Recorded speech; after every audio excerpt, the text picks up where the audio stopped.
নমস্কাৰ, মই কংকনা বৰুৱা, তেজপুৰ চিকিৎসা মহাবিদ্যালয়ৰ থাৰ্ড ইয়াৰ MBBS ষ্টুডেণ্ট। আৰু বহুতৰ এটা ডাউট আছিলে যে যদি কাৰোবাৰ মাৰ্কছটো অলপমান কম আহিছে, যে মানে এনেকুৱা হৈ আছে যে একদম মাৰ্জিনত আছে, ধৰি লওক যে চিট পাবও পাৰে নাপাবও পাৰে, সন্দেহত আছে। তো তেওঁলোকে জানে যে তেওঁলোকে GMCH নাপায়।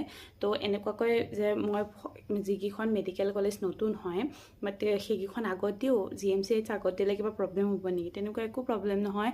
গোটেইকেইখন মেডিকেল কলেজৰ চইচ ফিলিং কৰিলেও তোমালোকৰ কোনো প্ৰব্লেম নহয়। GMCHত তোমাৰ মাৰ্কছৰ হিচাপত যদি নোপোৱা তেতিয়াহ'লে সেই চিটটো নোপোৱা, তাৰ বাহিৰে কোনো প্ৰব্লেম নহয়। তুমি GMC AMC যি ধৰণে ধৰি লোৱা দিব বিচাৰা, শিলচৰ দিব বিচাৰা, তাৰপিছত তুমি মানে বৰপেটাত TMC ডিফু যেনেকৈ দিব বিচাৰা তেনেকৈ একো প্ৰব্লেম নহয়। তাৰ লগত যে তুমি আগতে তিনিচুকীয়াখন চুজ নকৰিলা সেইবুলি কোনোবা এজনে তোমাতকৈ কম মাৰ্কছ পাইছে আৰু তেওঁ তিনিচুকীয়াখন ফাৰ্ষ্ট চইচত দিছে সেইবুলি তেওঁ প্ৰিফাৰেঞ্চ পাব, তেনেকুৱা নহয়। তোমালোকে যেনেকৈ দিলেও তোমালোকৰ মাৰ্কছ হিচাপতে প্ৰিফাৰেঞ্চ আহিব। তোমাৰ মাৰ্কছটো লগত তুমি যদি GMC নোপোৱা তেতিয়াহ'লে তুমি AMC পাবা, যদি তুমি AMC হিচাপত নোপোৱা তুমি শিলচৰ পাবা, তেনেকুৱাকৈ মাৰ্কছ হিচাপত আহিব। তেনেকুৱা কোনো এনেকুৱা একো নহয় যে তোমাতকৈ কোনোবা এজনে 3 নম্বৰ কম পাইছে আৰু তেওঁ তিনিচুকীয়াখন ফাৰ্ষ্ট চইচত দিছিলে আৰু তুমি লাষ্ট চইচত দিছিলা সেইবুলি তেওঁ প্ৰিফাৰেঞ্চ নাপায়।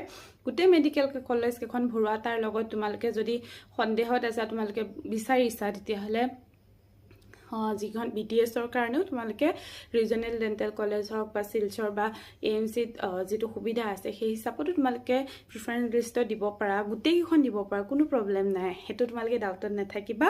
বাকী ভালকৈ কাউন্সেলিং কৰা, এইখিনি ইম্পৰ্টেণ্ট ষ্টেপ হয়। তো ভালকৈ ধৈৰ্যৰে গোটেইখিনি কামখিনি কৰিবা। Best of luck.